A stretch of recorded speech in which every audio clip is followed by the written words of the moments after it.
Voilà, bonjour à tous. Nous allons ce matin avancer un peu plus dans notre étude du livre de la Genèse et nous allons lire d'abord quelques versets dans le chapitre 10 du livre de la Genèse à partir du verset 6. Ce chapitre 10 du livre de la Genèse, on l'appelle la table des nations. Et il explique comment les fils de Noé, sortis de l'arche après le déluge, se sont partagés en 70 nations. Ce qui est devenu une expression traditionnelle aujourd'hui dans le judaïsme. On parle des 70 nations de la terre, bien qu'il y ait davantage que 70 nations, par exemple représentées à l'ONU, mais à cause de ce texte de Genèse 10, le peuple d'Israël continue à parler aujourd'hui des 70 nations, c'est-à-dire de l'ensemble de la terre habitée. Et nous lirons en particulier à partir du verset 6. Les fils de Ham furent Cush, Mitzrayim, Put et Canaan. Ham, c'est le fils de Noé qui avait été l'objet d'une malédiction. Pourquoi ? Parce que il avait commis un terrible péché avec son père.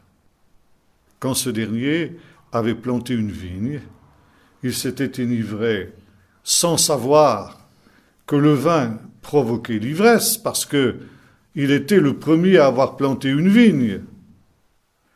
Et il s'était découvert au milieu de sa tente. Et le texte biblique nous dit qu'il avait donc été dans cette situation et son fils cadet, Ham, avait vu la nudité de son père. Or, cette expression est un hébraïsme et il signifie avoir des relations sexuelles avec. Vous retrouvez par exemple cela dans la liste des relations sexuelles interdites dans le livre du Lévitique, notamment la condamnation de l'inceste sous toutes ses formes. Tu ne découvriras pas la nudité de ta sœur, la nudité de ta mère, etc. Ça veut dire tu n'auras pas, dans le langage biblique, c'est un euphémisme, tu n'auras pas de relations sexuelles avec ta mère, avec ta sœur, etc., etc. Par conséquent, Ham, qui avait vu la nudité de son père, ça veut dire qu'il avait eu avec son père des relations homosexuelles. Et ça, c'est quelque chose qui est tout à fait surprenant. Car nous avons vu hier que le péché de la génération du déluge avait été justement l'homosexualité. Et nous avons vu hier que c'est un péché qui est le comble du péché. Dieu ne peut pas supporter quand on arrive à ce stade, quand la civilisation atteint ce degré de décadence, Dieu envoie le jugement. Et nous avons cité le texte de Romains 1, où il nous est dit que non seulement ils font ces choses, mais ils approuvent ce qu'ils les font. Ça veut dire c'est le comble du péché. Et Paul nous dit Dieu les a livrés. Ça veut dire que déjà le fait de faire la promotion de l'homosexualité, comme c'est le cas aujourd'hui dans notre société, c'est déjà le jugement de Dieu qui est commencé. C'est même plus l'anticipation du jugement, c'est déjà le jugement. Dieu les a livrés à leur sens d'éprouver. On appelle ça en hébreu timchon levav. Ça veut dire ils ont perdu le nord. Dieu les fait chanceler comme des gens ivres qui ne savent plus reconnaître leur droite de leur gauche. C'est déjà le jugement de Dieu. Et parce que les gens de l'époque de Noé se livraient à ce péché, comme l'auront fait plus tard les gens de Sodome, Dieu envoie le déluge. Et une famille échappe à ce déluge, parce que, comme l'avons vu hier, Noé est le seul juste homme intègre dans sa génération. Et bien sûr, sa famille échappe avec lui. Et voilà, après le déluge, juste cette génération qui était issue de Noé et qui par conséquent était issue de la lignée des justes, elle retombe immédiatement dans les mêmes excès que la génération que le Seigneur vient d'exterminer. Il y a, quand on lit le texte biblique, une impression que Dieu est un peu découragé. On dit, mais c'est pas possible. Voilà que je viens de châtier le monde entier pour ce genre de péché, et la première chose que font les hommes qui sont sortis de l'arche, c'est de retomber dans ce même péché. On dirait, l'homme est indécrottable. Et Dieu prend conscience, il n'y a rien de bon à attendre de l'homme. À quoi bon l'exterminer à nouveau? Puisque de toute manière, ça ne changera rien. Et Dieu donc fait une alliance avec Noé.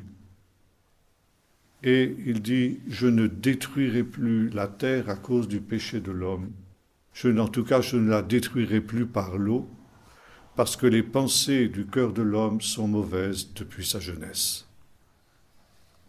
Et par conséquent, pour accomplir son plan de salut, Dieu va être obligé, si j'ose dire, de changer de stratégie. Et cette stratégie, elle va passer par la création d'un peuple.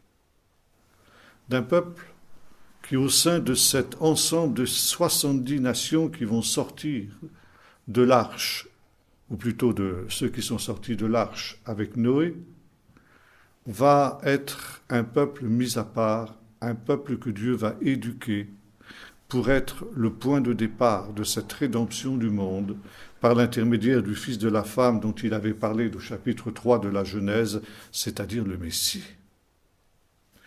Et il est intéressant de noter que quand le peuple d'Israël est sorti d'Égypte pour remonter dans le pays de Canaan, il était composé de 70 personnes, autant que de nations qui sont évoquées dans la table des nations. Ça veut dire que le peuple d'Israël était appelé à être un petit monde dans un grand monde. Le peuple d'Israël, 70 personnes, une personne pour chacune des 70 nations qui formaient l'humanité, était le représentant de l'humanité devant Dieu, et il avait pour but de manifester la gloire de Dieu dans l'humanité tout entière et d'être l'instrument de la rédemption que Dieu avait destiné pour sauver le monde, dont, justement, comme il le constate après le déluge, les pensées du cœur de l'homme sont mauvaises depuis sa vie. Il n'y a rien de bon à attendre de l'homme. Il faut par conséquent une régénération de l'homme pour qu'il puisse y avoir ensuite une régénération du monde.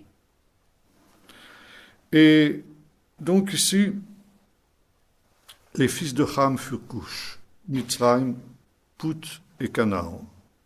Les fils de Cush, Séba, Havila, Saphta, Raïma et Sakteba. Les fils de Raïma, Sheva et Dédan. Cush engendra aussi Nimrod. C'est lui qui fut le premier, un vaillant sur la terre. Il fut un vaillant chasseur devant l'Éternel. C'est pourquoi on dit encore, comme Nimrod, vaillant chasseur devant l'Éternel. Il régna d'abord sur Babel, Erech, Akkad et Calné au pays de Shinéar, et de ce pays sortit Achour, qui bâtit Ninive, la ville, Rehovot, Calar et Resen, la grande ville, entre Ninive et Calar. Chapitre 11, verset 1er. Or, toute la terre parlait un même langage avec les mêmes mots. Partis de l'Orient, ils trouvèrent une vallée au pays de Shinéar, et ils y habitèrent. Ils se dirent l'un à l'autre, « Allons, faisons des briques et cuisons-les au feu. » La brique leur servit de pierre, et le bitume leur servit de mortier.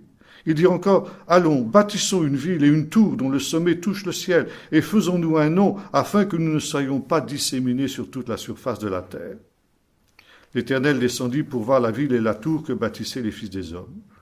L'Éternel dit, « Voici un seul peuple, ils parlent tous un même langage, et voilà ce qu'ils ont entrepris de faire. Maintenant, il n'y aurait plus d'obstacle à ce qu'ils ont décidé de faire. Allons, descendons, et là confondons leur langage, afin qu'ils n'entendent plus le langage des uns des autres. » L'Éternel les dissémina loin de là sur toute la surface de la terre, et ils cessèrent de bâtir la ville. C'est pourquoi on appela la ville du nom de Bavel, car c'est là que l'Éternel confondit le langage de toute la terre, et c'est de là que l'Éternel les dissémina sur toute la surface de la terre. C'est un épisode bien connu que celui de la tour de Babel. Et ce récit nous pose un certain nombre de problèmes. Il nous est dit tout d'abord que ces hommes qui étaient partis de l'Orient, on a parlé hier de l'Orient, l'Orient, c'est le pays dont on vient toujours. C'est le pays et la direction vers laquelle l'homme se tourne dans tout ce qu'il attend. L'Orient, c'était l'endroit où était situé le jardin d'Éden, ce paradis perdu dont nous avons parlé hier. Et ces hommes qui sont sortis de l'arche, qui est effectivement située à l'Orient par rapport au pays de Shinéar, c'est-à-dire la Mésopotamie, descendent de cette région montagneuse pour se rendre dans cette plaine fertile de Mésopotamie. Et là, ils vont arriver dans un pays qui s'appelle le pays de Shinéar. Shinéar, c'est un mot hébreu qui signifie ébranler, secouer. Et c'est par conséquent ici quelque chose qui est une marque d'instabilité. Le pays de Shinéar, c'est le pays de tous les ébranlements, d'où viennent tous les ébranlements. Mais c'est aussi un pays fertile. Et finalement, les hommes disent, c'est là que nous allons nous établir. Ces hommes qui sont partis de l'Orient, ça veut dire qu'ils sont à nouveau partis d'une certaine manière du paradis terrestre, cherchent, comme nous l'avons vu hier, comme les hommes de tous les temps, un nouveau paradis terrestre. Un paradis terrestre qui sera situé comme l'était le paradis perdu, l'Éden, qui sera situé dans une terre promise. Nous avons vu que lorsque Dieu chasse l'homme de l'Éden, il place devant lui une promesse et une espérance. La terre promise, c'est le nouveau paradis. Et quand il voit cette terre fertile, cette terre riche qu'est la Mésopotamie, ces hommes se disent, eh bien, la terre promise, c'est ici. Et par conséquent, c'est ici que nous allons construire notre paradis sur terre. Et ce sera une ville. Parce qu'ils sont aussi les descendants de Caïn, le premier bâtisseur de ville, comme nous l'avons vu hier. Faisons-nous une ville, et une ville qui sera une ville universelle, où l'humanité tout entière pourra habiter dans la fraternité, dans la paix et dans l'harmonie. Discours connu, ère connue, n'est-ce pas? Tous les bâtisseurs d'empire entonnent cette ancienne. La paix, la fraternité, la prospérité pour tous, l'égalité pour tous, le paradis pour tous, le bonheur pour tous. Ça, c'est un discours séduisant. Et le problème, c'est que ce paradis terrestre, ce paradis des hommes, ils veulent le construire sans Dieu. Et cette ville de Babel, avec la tour qui se trouve en son centre, vont être construits par un personnage descendant de Ham, descendant de ce fils de Noé qui avait été l'objet de cette malédiction de Dieu. Cet homme s'appelle Nimrod.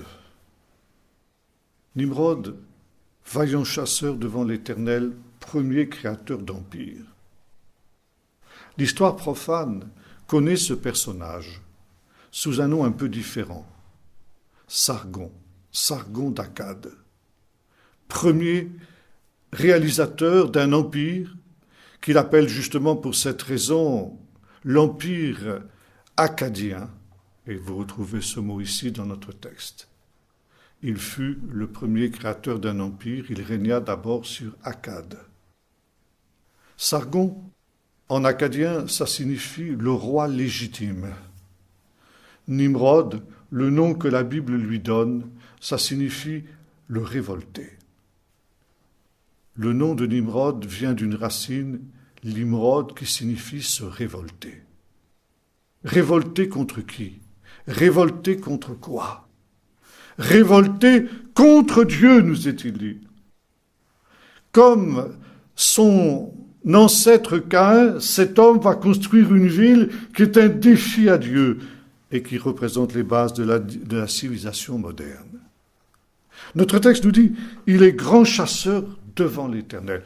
L'Ifné Adonai, ça peut aussi signifier en hébreu se comprendre par séparer d'eux et en face de Dieu, contre Dieu. Il est vaillant chasseur en face de Dieu, séparé de Dieu et contre Dieu. Sa révolte, cette révolte qui gronde en lui, qui est exprimée par son nom Nimrod, c'est une révolte contre Dieu. Pourquoi contre Dieu? Parce que justement, son ancêtre a été l'objet d'une malédiction de la part de Dieu. Et au lieu de se repentir, il en veut à Dieu. Et non seulement il en veut à Dieu pour lui-même, mais il cherche à unir toute l'humanité ancienne dans une révolte contre Dieu. Une révolte qui va s'exprimer, se manifester par la construction de cette civilisation universelle que sera la ville et la tour de Babel, qui sera comme un défi à Dieu. Dieu exclu de sa création. Dieu qui n'a plus aucun droit de domination sur sa création. On dit en hébreu « gibor tsaïd », que l'on traduit par « vaillant chasseur ». Tsaïd, ça peut aussi signifier conquérant, objet de puissance, d'orgueil. Il fut vaillant, conquérant, on peut aussi traduire. Il fut quelqu'un qui était animé par cet esprit de puissance et de domination. Et il voulait un monde où tout serait représenté et assumé par l'homme. Le début de son empire, nous est-il dit ici dans notre texte, fut Babel, la ville de Babel. Cette ville qui était une ville de péché et qui sera aussi la ville de l'exil du peuple de Dieu. Sur les bords des fleuves de Babylone, nous étions assis et nous pleurions, nous dit le psaume 137. Pourquoi Dieu avait-il quelque chose contre cette civilisation et contre cette ville? En quoi cette ville était-elle un défi à Dieu? En quoi était-elle une révolte contre Dieu? Alors, à cette question, on a donné plusieurs réponses. La première réponse, c'est cette tour qui touchait au ciel et qui, en quelque sorte, représentait un défi au Seigneur pour contester son autorité jusque dans le ciel. C'est un petit peu ce que disait le premier homme de l'espace, Gagarine, un marxiste, quand il avait fait un saut de puce dans l'espace avec le fameux premier Spoutnik. Et il avait eu cette parole quand il était revenu, « Je n'ai pas vu Dieu là-haut ». On aurait pu lui répondre, « Mon pauvre ami, tu n'es pas monté assez haut. Tu ne te rends pas compte que tu n'as rien fait qu'un saut de puce. Dieu est beaucoup plus élevé que ça. » Mais cette explication ne tient pas. Dieu n'est pas contre les grands bâtiments. Dieu n'est pas contre l'Empire State Building. Par conséquent, cette explication n'est pas la bonne.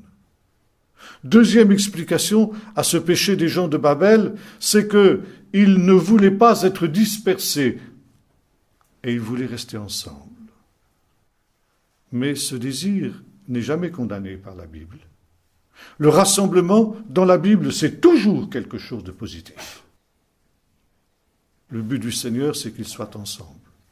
Psaume 133, qu'il est bon, qu'il est doux pour des frères d'être ensemble.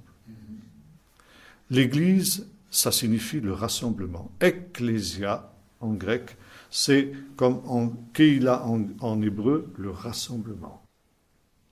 Le rassemblement, c'est quelque chose de positif.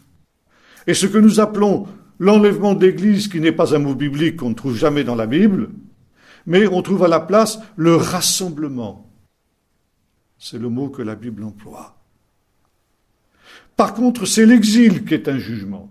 La dispersion, c'est quelque chose de négatif.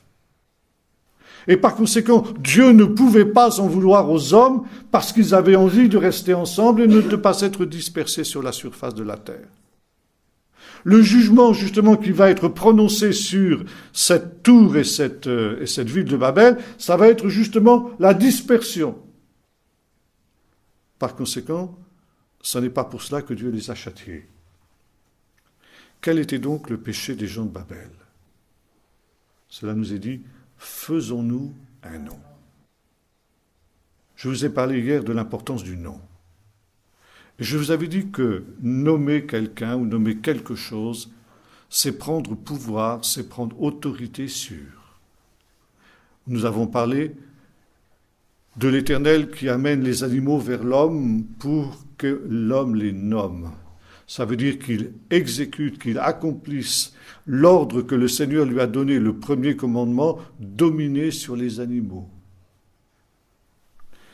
Et j'ai parlé aussi de ce texte d'Ésaïe 43 où le Seigneur déclare à Israël, ainsi parle le Seigneur qui t'a créé, celui qui t'a façonné Jacob, je t'appelle par ton nom et tu es à moi. C'est Dieu qui a donné à Adam son nom, Adam, le jour où il l'a créé. Et en lui donnant ce nom d'Adam, Dieu a manifesté son autorité sur l'homme. Et le péché des gens de Babel, c'est qu'ils ne veulent pas être nommés par Dieu. Ils veulent se nommer eux-mêmes. Ça veut dire qu'ils ne veulent pas dépendre de Dieu. Ils ne veulent pas être soumis à Dieu. C'est ça que ça veut dire. Ils veulent être responsables uniquement pour eux-mêmes. Ils ne veulent avoir de compte à rendre à personne et surtout pas à Dieu. Faisons-nous un nom, nommons-nous nous-mêmes, soyons nos propres maîtres. Comme dit le slogan des révolutionnaires, ni Dieu ni maître. Voilà ce qu'était le péché des gens de Babel. Et en opposition à cette volonté d'autonomie, qui est justement l'essence de la révolte, Nimrod le révolté. Quelle va être justement la manifestation de cette révolte? Eh bien, c'est justement, nous l'avons vu, il est conquérant contre l'Éternel. Ça veut dire qu'il va essayer d'entraîner toute l'humanité ancienne dans cette révolte contre Dieu en disant « N'acceptez pas les commandements de Dieu, n'acceptez pas de vous soumettre aux lois de Dieu. C'est nous qui sommes nos propres maîtres. » Et voyez-vous, quand on en arrive là, on tombe dans une tyrannie pire encore. Parce que ce tyran, ça va être Nimrod lui-même. Et tous les Nimrods de toute l'histoire, parce qu'il est le commencement de cette lignée, sont des gens qui ont promis la liberté aux hommes, et en fait, ils sont devenus des tyrans, et ils sont devenus des maîtres d'esclaves. La revendication, une autonomie vis-à-vis de Dieu, conduit toujours à l'esclavage. Ça, c'est une loi inévitable et un système qui serait un système totalitaire. En opposition donc à ce Nimrod qui incite l'humanité ancienne à se nommer elle-même, plus tard Dieu va appeler Abraham. On aura l'occasion. Et il lui dit, quitte cette région. Quitte cette Babylonie, parce que Ur, d'où est sorti Abraham, c'est à quelques kilomètres de Babylone, quelques dizaines de kilomètres. Et par conséquent, Abraham va sortir de Babylone. Et Dieu lui dit, va vers le pays que je te montrerai, je rendrai ton nom grand. Ça veut dire, en sortant de Babylone, en écoutant ma voix, en étant soumis à ma parole, tu acceptes que ce soit moi, l'Éternel, qui te nomme. Tu acceptes de te soumettre à moi. Et non seulement cela sera pour toi une bénédiction, mais ce nom que tu acceptes que moi, l'Éternel, je te donne, eh bien, ce sera un nom qui sera grand. Et Dieu va changer le nom d'Abraham en Avraham, le père d'une multitude de peuples. Je rendrai ton nom grand. Nous retrouvons quelque chose de semblable dans l'histoire de David.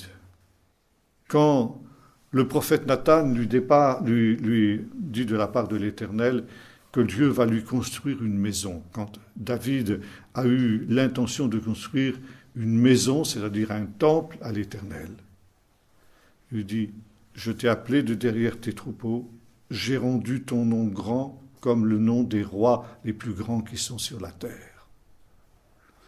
David était devenu grand devant Dieu et devant les hommes parce qu'il avait accepté de se laisser nommer par Dieu. Les gens de Babel, au contraire, sont des gens qui se révoltent contre Dieu. Et cela veut dire qu'ils veulent être élus eux-mêmes, ils veulent s'élire eux-mêmes, ils veulent non seulement être le peuple élu, mais ils veulent aussi choisir ce que sera la terre promise, ce pays de Shinéar. Ils trouvent une plaine et ils s'établissent dans ce qui va être pour eux le pays promis. Et lorsque Dieu va parler à Abraham plus tard, il va lui dire, ce pays-là, ce pays dans lequel tu es né, ça n'est pas le pays promis. Moi, j'ai une autre idée sur cette question-là. Le pays promis, c'est le pays vers lequel je t'appelle à te diriger maintenant et vers lequel moi, l'Éternel, je vais te conduire. Et à cause de cet appel d'Abraham, qui est l'antithèse de Nimrod, Abraham et l'anti-Nimrod, ils vont aller, Abraham va partir vers une autre terre promise, vers le pays que je te montrerai. Amen. Maintenant, revenons un peu plus à Nimrod. Nimrod qui crée cet empire, qui va s'appeler Babel, ou on l'appelle aussi Babylone. Babylone, c'est la corruption grecque du mot akkadien Bab-Illin, la porte de Dieu. Et là, il va y avoir une ville qui va être une ville universelle, ce qu'on appellerait le grand village mondial. Et au milieu de cet empire universel, il y a une tour. Une tour que l'on a retrouvée lorsque les archéologues au XIXe siècle ont commencé à fouiller la Mésopotamie. Ils ont trouvé à peu près dans toutes les villes de Mésopotamie, et en particulier dans la ville de Babylone, ce qu'ils ont appelé des ziggurats, c'est-à-dire des tours à étages. Chaque ville de Mésopotamie avait son ziggurat. Et vous avez, par exemple, à une ville de Larsa, dont il est question ici dans notre texte, une inscription qui, au pied du ziggurat, dit ceci, « est la porte du ciel et de la terre ». Babylone, la porte de Dieu. Ça veut dire l'endroit de la communication entre le ciel et la terre. Voyez-vous, les hommes se sont souvenus de cette vocation qui était la leur au commencement, être un trait d'union entre le ciel et la terre, mais ils veulent le faire par eux-mêmes sans Dieu. Ils veulent être ceux qui vont justement unifier le ciel et la terre, mais sans que le Seigneur n'ait à intervenir dans cette affaire. Et le ziggurat est justement cette réalité qui met en relation le ciel et la terre. Maintenant, dans le Midrash, il y a cette idée que cet empire, qui était soi-disant un empire de paix, de fraternité, de liberté, etc., était en réalité un empire totalitaire avec une loi de fer, une loi insupportable, et que Nimrod était un véritable tyran.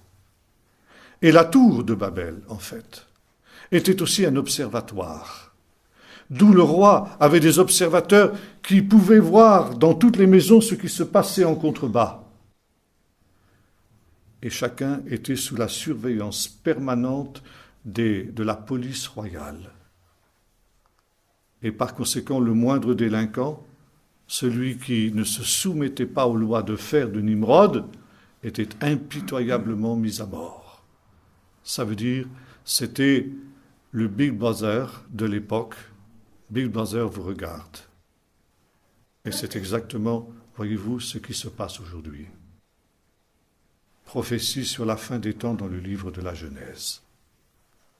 Nous avons parlé le premier soir des 4 empires. Les 4 empires de Daniel, et nous avons dit le premier empire, c'est l'empire babylonien. L'empire babylonien, il apparaît avec Nimrod dans cet épisode de la tour de Babel.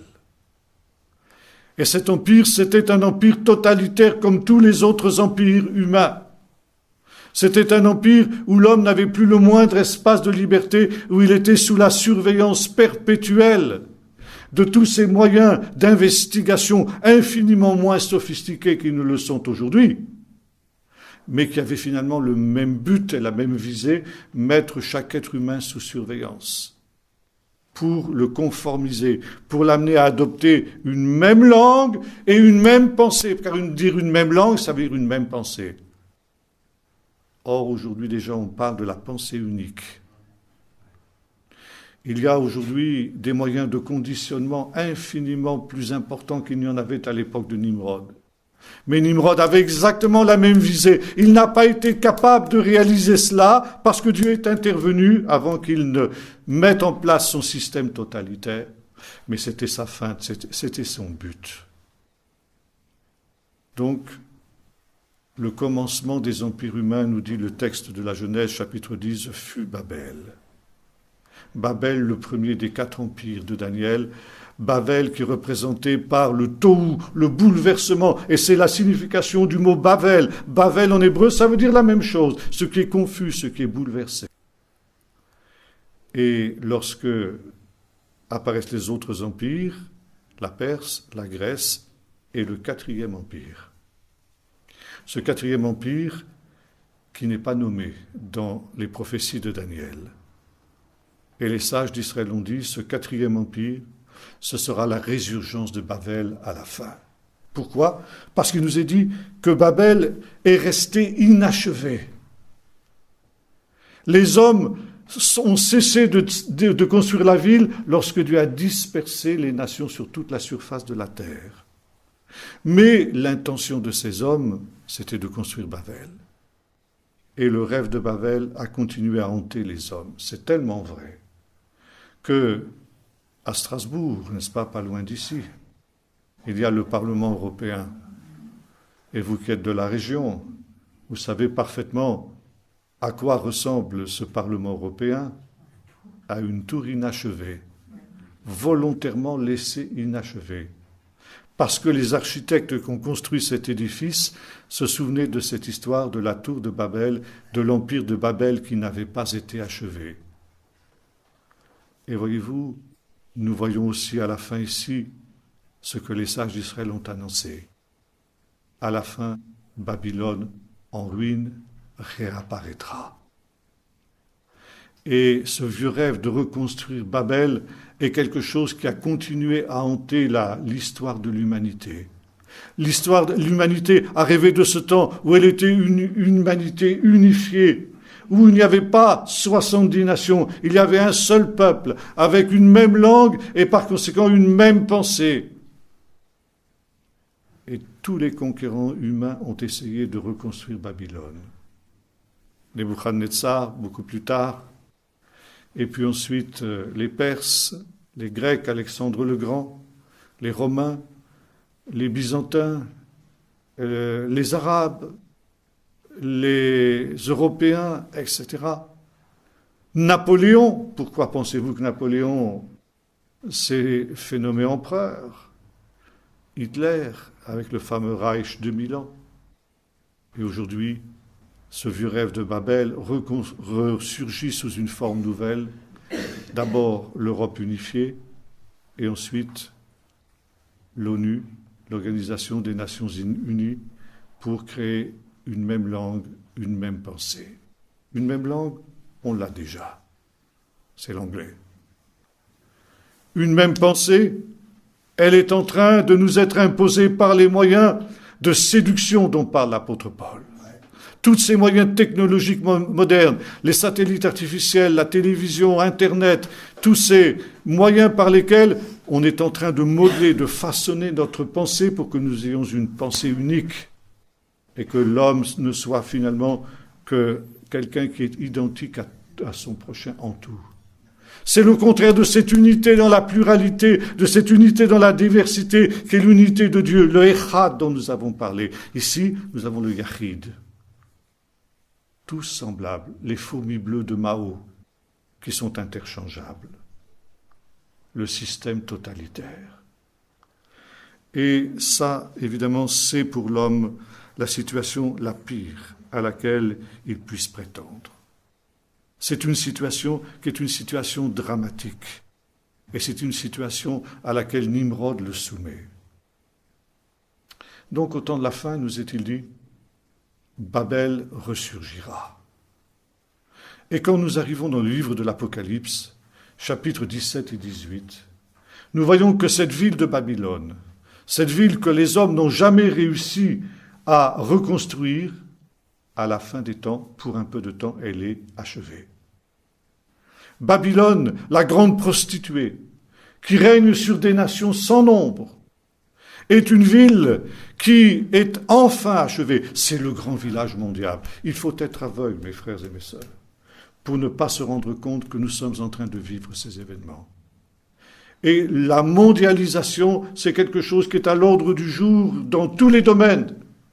Que ce soit dans le domaine financier, que ce soit dans le domaine économique, que ce soit dans le domaine des communications, que ce soit dans le domaine social, que ce soit dans le domaine des lois, de la législation et de tout ce qui s'ensuit, nous sommes au siècle de la mondialisation. Savez-vous qu'à l'ONU, le monde est divisé en 10 entités dans lesquelles sont regroupées toutes les nations qui le composent. 10 entités, ça nous fait penser à quelque chose. Les 10 orteils de la statue de Daniel et les 10 cornes de la bête. Et il y a un autre détail intéressant. Toutes les nations sont groupées dans ces 10 entités, sauf une nation, Israël. Israël n'est dans aucune de ces 10 entités. Un peuple à part. Un peuple qui ne fait pas partie des nations. Donc ici, au temps de la fin, Babylone est achevée. Les hommes ont enfin réussi ce qu'ils rêvaient depuis toujours, depuis les origines des temps. Achever Babylone. Or, à la tête de Babylone, il y a aussi un roi, ce Nimrod dont nous avons parlé. Et il nous est dit, c'est pourquoi on dit encore aujourd'hui, comme Nimrod, vaillant chasseur devant l'Éternel. Et les sages ont commenté cette expression. Pourquoi est-il dit comme Nimrod? Parce qu'au temps de la fin, il y aura quelqu'un qui apparaîtra comme Nimrod. Il sera comme Nimrod. Ça veut dire, il sera comme se révolter. Et de la même manière que le premier Nimrod a essayé d'entraîner toute l'humanité ancienne dans une révolte contre Dieu, le second Nimrod qui apparaîtra à la fin essaiera d'entraîner toute l'humanité dernière dans une ultime révolte contre Dieu. Et ce personnage de Nimrod est devenu le prototype de ce que dans le Nouveau Testament nous appelons l'Antichrist. L'Antichrist, le concept de l'Antichrist, c'est un concept juif. Ce Nimrod, qui est donc ici le symbole de ce roi révolté qui sera habité par la puissance de l'adversaire au temps de la fin, pour incarner ce conflit dont nous avons parlé, qui apparaît dans le Jardin d'Éden, entre le serpent, Satan, et le fils de la femme, le Messie. Eh bien, au temps de la fin, nous disent les sages d'Israël, ce serpent ancien celui que l'on appelle aussi à Qumran Bélial, on retrouve ça aussi chez Paul, eh bien, s'incarnera dans un être humain. Un deuxième Nimrod, c'est pourquoi il est dit « comme Nimrod, vaillant chasseur devant l'Éternel ». Et ce Nimrod, il est aussi symbolisé par un autre personnage dont il est question dans le chapitre 11 du livre du prophète Ésaïe. Je vous invite à relire quelques instants ce texte du chapitre 11 d'Ésaïe, qui est un texte extrêmement intéressant, parce que c'est un texte messianique qui nous parle justement de cet avènement du royaume de Dieu au temps de la fin. Chapitre 11, voilà, je le retrouve. « Puis un rameau sortira du tronc d'Ishaï, et le rejeton de ses racines fructifiera. L'esprit de l'Éternel reposera sur lui, esprit de sagesse et d'intelligence, esprit de conseil et de vaillance, esprit de connaissance et de crainte de l'Éternel. » 7 caractéristiques de l'esprit nous sont ici données. Et de cette idée de 7 caractéristiques de l'esprit, les sages d'Israël ont compris qu'il y a 7 esprits de Dieu qui reposeront sur le Messie. Ces 7 esprits, vous les retrouvez dans le livre de l'Apocalypse, sous la forme de 7 lampes ardentes qui sont devant le trône de Dieu et qui sont les 7 esprits de Dieu, ces 7 esprits qui reposeront sur le Messie. Alors je sais que les théologiens vont faire une objection en disant « mais en parlant de 7 esprits, vous divisez l'esprit, or l'esprit est un, il est indivisible. » Mais parler de cet esprit dans la langue biblique, c'est aussi dire que l'esprit est un. Mais ça veut dire qu'il est une plénitude. 7, le chiffre de la plénitude. Ça veut dire que la marque du Messie, c'est qu'il va être rempli de l'esprit d'une manière totale. Il va recevoir la plénitude de l'esprit. Paul nous dit qu'à chacun d'entre nous, l'esprit nous a été donné selon la mesure du don qui nous a été fait. Aucun d'entre nous n'a la plénitude de l'esprit. Même les plus grands apôtres n'avaient qu'une mesure limitée de l'Esprit de Dieu, limitée en fonction de la vocation qui nous est adressée. Amen. Et c'est la raison pour laquelle chacun doit mettre au service des autres les dons qu'il a reçus, parce que c'est justement la mise en commun de toutes ces mesures limitées de l'Esprit qui fait que l'Église aussi est appelée à avoir la totalité de la puissance de l'Esprit, qui est le résultat de la mise en commun de tous ces dons que nous avons reçus du Saint-Esprit. Alors ça faudrait reprendre évidemment toute la première épître aux Corinthiens, chapitre 12, chapitre 13, chapitre 14. C'est évidemment quelque chose, c'est de la bonne théologie pentecôtiste. Mais justement, il y a cette complémentarité dont Paul nous parle quand il parle des dons de l'Esprit, quand il dit que chacun est complémentaire les uns des autres comme les membres du corps le sont. Mais finalement, le corps est un. Par contre, le Messie Jésus, il a la plénitude de l'Esprit. Il a la plénitude des dons de l'Esprit. Il a reçu, comme le dira Jean-Baptiste, il a reçu l'Esprit sans aucune mesure. Et c'est ce qui se passe au Jourdain, quand le Saint-Esprit descend sur Jésus sous la forme d'une colombe, il est rempli de toute la plénitude des 7 esprits de Dieu.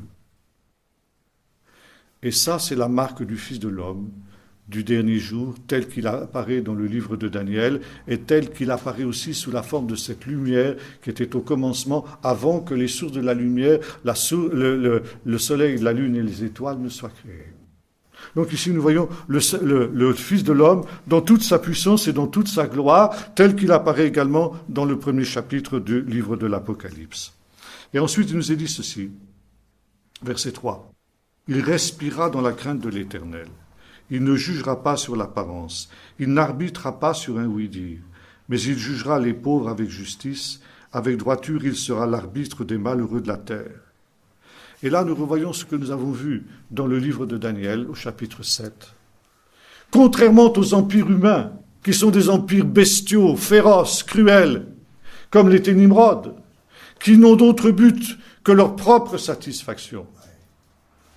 parce que tous ces grands personnages, qu'ils soient de droite ou de gauche, ou du centre, ou de l'avant-centre, ou de tout ce que vous voudrez, et qui, allez croire, nuit et jour ne font que penser au bien du peuple, qui se dépensent sans compter pour le bien du peuple. En fait, ce sont des menteurs. Ils n'ont qu'un seul but, c'est leur propre intérêt. Profitons de tout ce qu'on peut profiter, et après nous, quand on sera parti, le déluge. Qu'advienne ce que pourra. Ça, c'est la caractéristique de tous les empires humains. Par contre, le royaume de Dieu et son Messie, quand il viendra, ce sera l'inverse. Lui, il aura souci des juges, des pauvres de la terre. Il sera l'arbitre des malheureux de la terre. Il sera le contraire de tous ces gens-là. Et il frappera la terre du sceptre de sa parole, et du souffle de ses lèvres, il fera périr le méchant. Aracha, on dit en hébreu. Et voilà, Aracha, c'est Nimrod, on dit les sages. Et quand le Messie viendra au dernier jour, il anéantira le méchant, le Racha, le second Nimrod. C'est intéressant de noter que dans la deuxième épître aux Thessaloniciens, chapitre 2, Paul cite presque in extenso ce texte d'Ésaïe. Quand les Thessaloniciens lui demandent « Est-ce que déjà le royaume de Dieu serait venu sans que nous en rendions compte ?» Et Paul dit non, c'est impossible. Car avant cela, il faut que l'on ait vu paraître l'homme du péché, celui qu'il appelle l'homme du péché, ou le fils de la perdition, l'adversaire, tiens, c'est exactement la traduction du mot Nimrod, l'adversaire qui se dresse contre tout ce qu'on appelle Dieu et contre toute la loi de Dieu. La puissance de cet impie sera manifestée par la puissance de Satan, avec les séductions de l'iniquité pour les hommes qui n'ont pas reçu l'amour de la vérité pour être sauvés. Mais cet impie, ce méchant, le Seigneur Jésus le fera périr du souffle de ses lèvres et il l'anéantira par l'éclat de sa présence. Il le fera périr par le souffle de ses lèvres et ici, du souffle de ses lèvres, il fera périr le méchant. Paul fait allusion à ce texte. Il cite ce texte. Et ce méchant, ce rachat, celui qu'on appelle dans la tradition juive le rachat, le méchant, c'est ce que nous appelons l'Antichrist. C'est le même personnage. Et voyez-vous, contrairement à une idée qui est répandue par les pères de l'Église, ce ne sera pas un juif. Ce sera le contraire d'un juif. Ce sera celui qui se dressera au contraire contre le peuple d'Israël. Et celui que le Seigneur Jésus anéantira par le souffle de sa. Et nous retrouvons ici ce parallèle, voyez-vous, entre les deux Babylones. La première Babylone avec le premier Nimrod et la deuxième Babylone avec un deuxième Nimrod qui sera l'Antichrist. Et c'est la raison pour laquelle ce qu'on appelle l'empire du méchant, l'empire de l'Antichrist, eh bien, sera une résurgence de Babylone, comme nous le retrouvons à la fin du livre de l'Apocalypse. Et ce qui est extraordinaire, l'époque extraordinaire que nous vivons, c'est que de nos yeux, sous nos yeux, nous pouvons voir réapparaître cette grande Babylone dont le texte ici nous a parlé. Je ne vais pas aller plus loin dans ce domaine-là parce que je reprendrai ce soir avec un peu plus de détails cette question à Célestat, puisqu'on m'a demandé de parler des deux bêtes de l'Apocalypse et la quatrième bête de Daniel, qui n'est autre que la bête de l'Apocalypse, c'est justement la résurgence de cette grande Babylone, mais j'en parlerai plus en détail ce soir. Maintenant, je voudrais essayer d'aller un peu plus loin dans notre étude du livre de la Genèse et nous arrêter quelques instants sur le chapitre 12, cette fois-ci, du livre de ce même livre de la Genèse. L'Éternel dit à Abraham, « Va-t'en de ton pays, de ta patrie, de la maison de ton père, vers le pays que je te montrerai. Je ferai de toi une grande nation, je te bénirai, je rendrai ton nom grand, tu deviendras une source de bénédiction, je bénirai ceux qui te béniront, je maudirai ceux qui te maudiront, toutes les familles de la terre seront bénies en toi. » Dans vision traditionnelle que l'on a dans l'Église, les 11 premiers chapitres de la Genèse forment l'histoire de l'humanité. À partir du chapitre 12, ou plus exactement de la fin du chapitre 11, c'est l'histoire des patriarches ou l'histoire d'Israël. Et dans ma Bible ici, j'ai un sous-titre qui nous dit « Histoire de Terach et d'Abraham ». Or, il n'y a pas de véritable césure, séparation entre le chapitre 11 et le chapitre 12 du livre de la Genèse. Le chapitre 12 est la continuation du livre de la Genèse, du chapitre 11. Le chapitre 11 était celui justement de cette dispersion du genre humain à la suite de cette affaire de Babel, où Dieu, justement, pour empêcher la création de ce monde inhumain, de ce monde totalitaire, qu'aurait réalisé Nimrod s'il était arrivé à ses fins, s'il avait réussi à construire Babel, Dieu, par une mesure de miséricorde, va mettre fin à l'entreprise diabolique de Nimrod et va permettre la création des nations. Des nations qui vont se disperser sur toute la surface de la terre. Et cette division de l'humanité en nations, c'est la stratégie de Dieu après l'affaire du déluge dont nous avons parlé tout à l'heure, et en particulier du péché de Ham. Nous avons dit que Dieu a été obligé de changer de stratégie. Et sa stratégie, ça a été justement de diviser l'humanité en nations. 70 nations et une 71e nation. Une nation spéciale, une nation mise à part, la nation d'Israël. Un petit monde dans un grand nombre.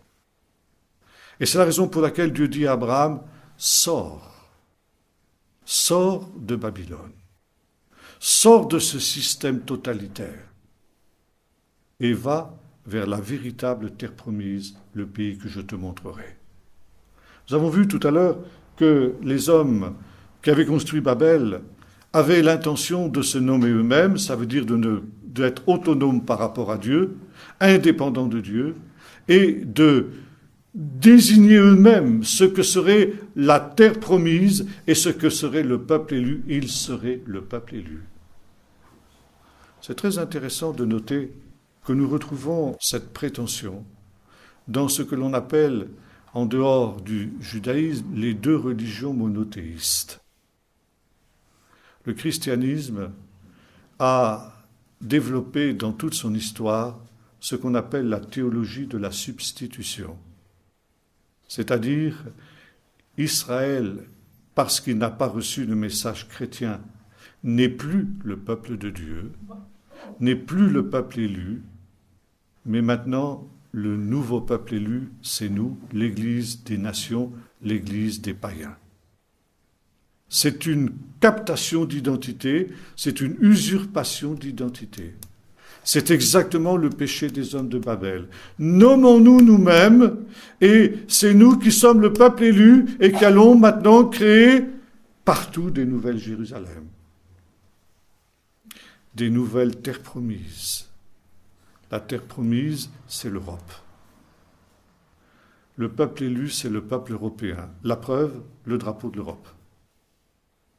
Comment est le drapeau de l'Europe ? Un drapeau bleu avec une couronne de 12 étoiles. Je ne sais pas si vous savez d'où vient ce drapeau. Il vient du chapitre 12 du livre de l'Apocalypse, où il est question d'une femme enceinte qui a une couronne composée de la lune, du soleil et de 12 étoiles. Et quand nous replaçons ce texte dans son contexte, nous constatons qu'il s'agit là du peuple d'Israël. Et les pères fondateurs de l'Europe ont repris cette vision pour l'Europe. Ils ont considéré, catholiques qu'ils étaient, c'était Robert Schuman et Konrad Adenauer, ils ont considéré que la femme dont il était question était la Vierge Marie, la Reine du Ciel, ce qu'on a appelé la Reine du Ciel à cause de cette vision. Et ils ont voulu placer l'Europe sous le patronage de la Vierge Marie, la Reine du Ciel. Et la couleur bleue représente le manteau de la Vierge, c'est comme ça qu'on la représente, avec un manteau bleu dans toutes les représentations qu'on peut trouver. Et la couronne de 12 étoiles représente cette couronne de la Vierge. 12 étoiles, ce sont les 12 tribus d'Israël. Et voyez-vous, pour ces pères fondateurs qui étaient tributaires de cette théologie de la substitution dont nous avons vu tout à l'heure, ces pères fondateurs de l'Europe, c'était une manière, en désignant ce drapeau, c'était une manière de dire, eh bien, l'Europe, c'est la nouvelle terre promise, c'est la nouvelle Babylone. Et ce soir, nous verrons que la 4e bête de Daniel, c'est justement l'Europe. L'Europe qui est en train de se réunifier. Alors, ça, c'est la première captation d'identité. Et puis vous avez une deuxième captation d'identité, c'est l'islam. L'islam reprend exactement la même théologie de la substitution. Et l'islam déclare, le peuple d'Israël qui a tué les prophètes et qui a tué Jésus et qui a refusé le message de l'islam, quand Mahomet est venu, est un peuple qui a été déchu de ses particularités. C'est la raison pour laquelle Dieu les a changés en cochons. Les Juifs ont été changés en cochons. Et vous savez que les musulmans n'ont pas le droit de manger de porc. C'est pas que le porc est quelque chose de négatif pour eux, simplement parce qu'en mangeant un porc, ils pourraient éventuellement manger un juif et devenir impurs. Si, c'est comme ça. C'est ça la raison. Par conséquent, le peuple d'Israël a été transformé en porc, en animal impur, et maintenant, Mohammed dit dans le Coran, vous, les musulmans, vous êtes la meilleure des communautés. Ça veut dire que vous êtes le peuple élu, vous êtes le nouveau peuple élu. Faisons-nous un nom, nommons-nous nous-mêmes. Vous voyez, ce péché des gens de Babel. Et il n'est pas étonnant qu'au temps de la fin, la 4e bête de Daniel, cette résurgence de la grande Babylone, ce sera l'union entre ces deux fausses théologies de la substitution, l'Europe faussement christianisée et déchristianisée, mais qui a gardé tous les stéréotypes de son ancienne religion, si j'ose dire, et l'islam qui s'unissent pour former au temps de la fin cette grande Babylone. Ça, on en reparlera ce soir quand nous serons ensemble à Célestat. Donc ici, cette résurgence de Babylone, et le Seigneur dit à Abraham, eh bien, sors de ces Babylones-là. Et la véritable terre promise, elle n'est pas là. Le véritable peuple élu, il n'est pas là. Le peuple élu, c'est celui qui sortira de toi, Abraham, si tu acceptes d'obéir à ma voix. Et Abraham donc part, comme le Seigneur le lui avait dit, vers un lieu qui est entièrement différent de cette Babylonie, qui était, à l'époque, comme l'ont montré les fouilles du professeur Woolley, le pays le plus développé du monde. Une civilisation extrêmement avancée, extrêmement brillante. Ur, dont est sorti Abraham, était une ville où il y avait des villas superbes, avec dans chaque villa une salle de bain, un système d'adduction d'eau, un système d'égout avec des toilettes. Il y avait des salles de classe où on a retrouvé encore des exercices d'élèves qui faisaient des exercices de mathématiques où ils extrayaient des racines cubiques. Des signes d'une civilisation extrêmement brillante, avancée. Et Dieu dit à Abraham quitte toutes ces choses pour aller dans un pays où il n'y a pas de ville superbe, comme il y en a à Babylonie. Un pays sec, un pays désertique. Le pays d'Israël, mais un pays sur lequel moi, l'Éternel, j'ai les yeux ouverts depuis le commencement jusqu'à la fin de l'année. Et pour terminer, je voudrais évoquer aussi un autre texte dans le livre de la Genèse, sur lequel nous aurons peut-être l'occasion d'y revenir si le temps nous le permet. C'est lorsque Jacob va quitter le pays d'Israël pour se rendre en Mésopotamie, ça veut dire dans cette région que son grand-père Abraham avait été amené à quitter. Et il nous est dit ceci,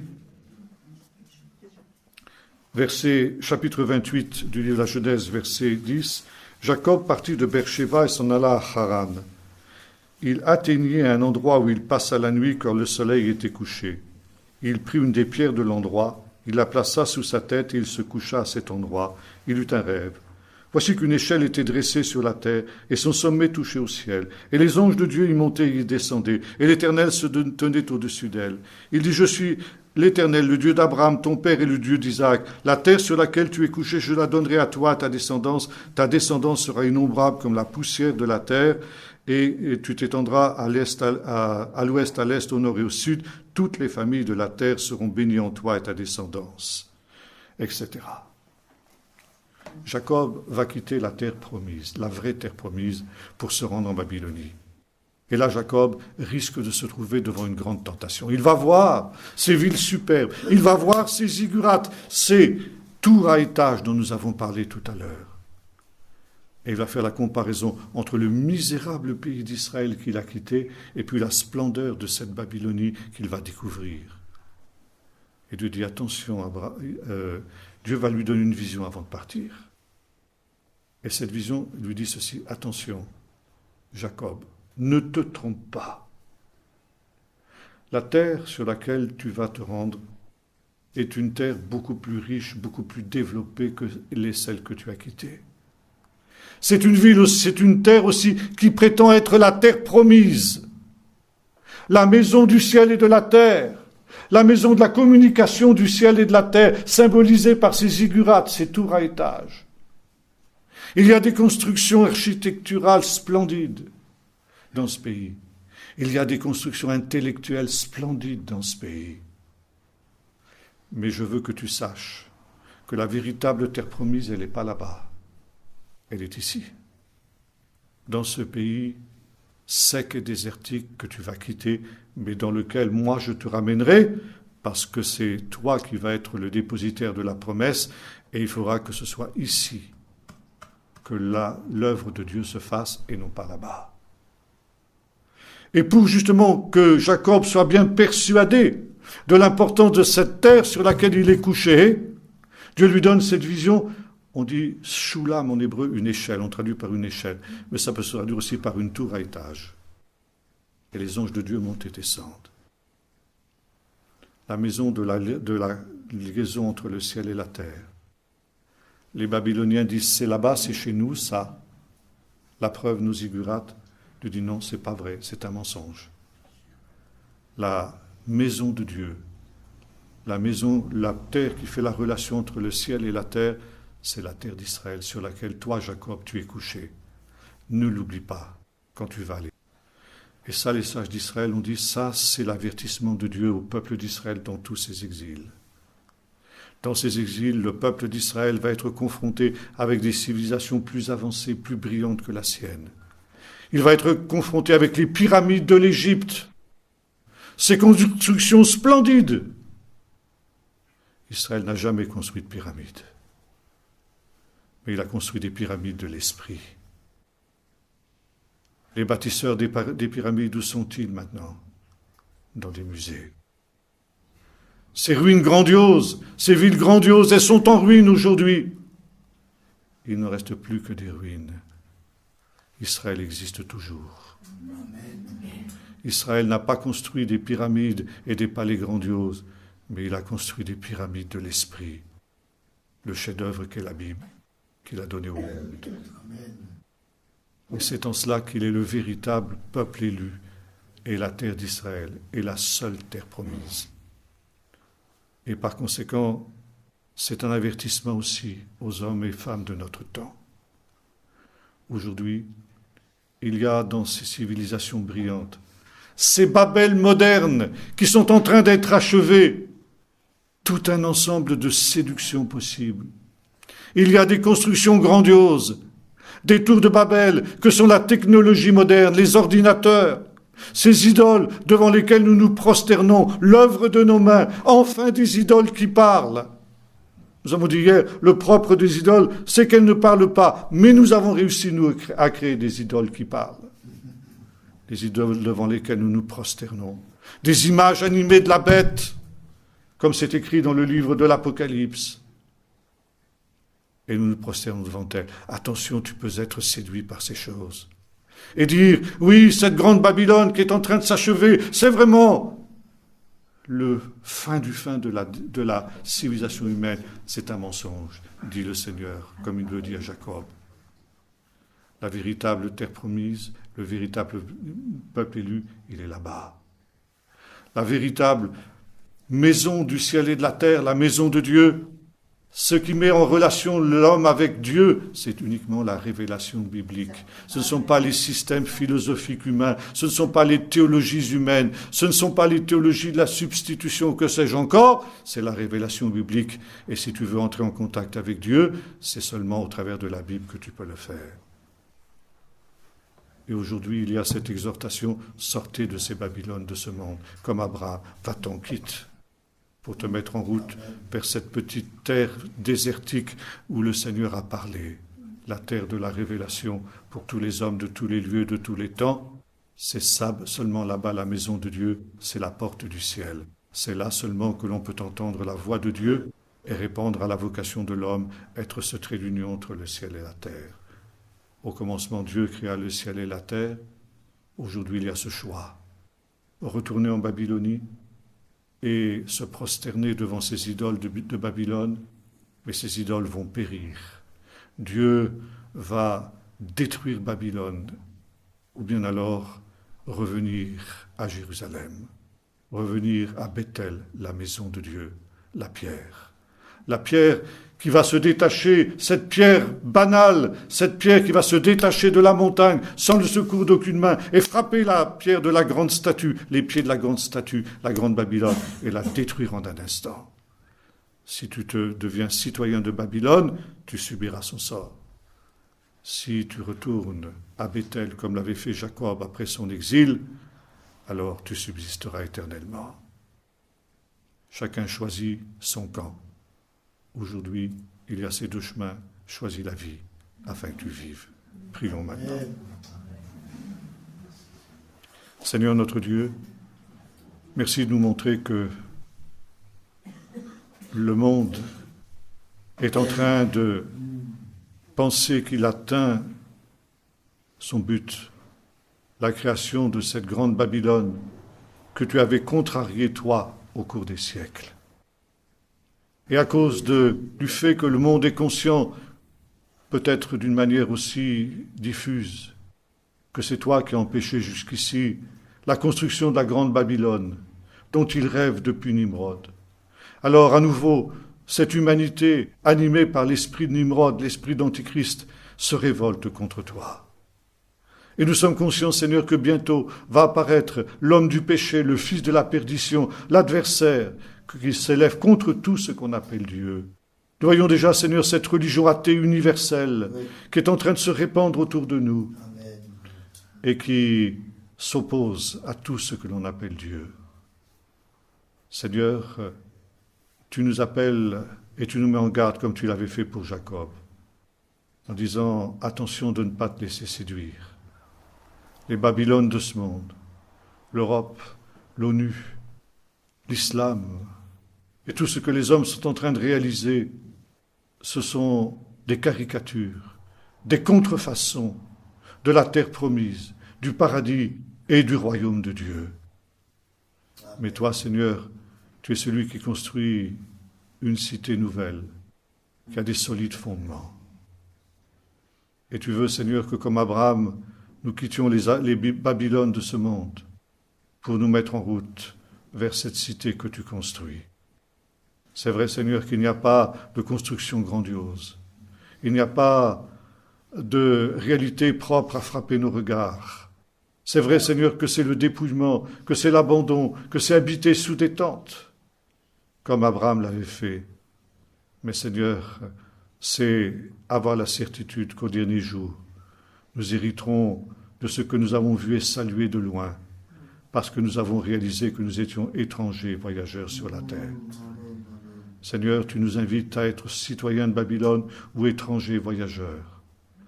Donne-nous, Seigneur, de choisir la bonne part et d'être de ceux qui, sans regarder en arrière, pressent leurs pas vers la cité céleste. Au nom de Jésus. Amen. Amen. Gloire à Dieu. Merci Seigneur. Alléluia.